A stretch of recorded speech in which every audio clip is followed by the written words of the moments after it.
çok merttir. Dağlar oğlu Neriman, dağlar oğlu Neriman, dağlar oğlu Neriman. Düşmene bir derttir. Dağlar oğlu Neriman, dağlar oğlu Neriman, dağlar oğlu Neriman.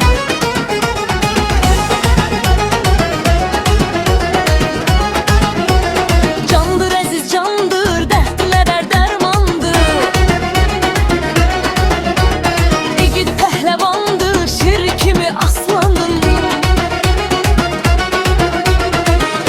Çok merttir. Dağlar oğlu Neriman, dağlar oğlu Neriman, dağlar oğlu Neriman. Düşmene bir derttir. Dağlar oğlu Neriman, dağlar oğlu Neriman, dağlar oğlu Neriman.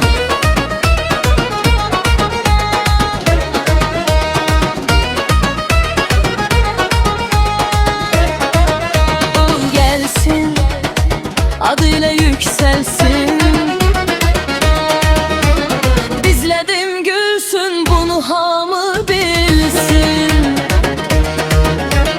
İgiddir, çok merttir. Dağlar oğlu Neriman, dağlar oğlu Neriman, dağlar oğlu Neriman. Düşmene bir derttir. Dağlar oğlu Neriman, dağlar oğlu Neriman, dağlar oğlu Neriman.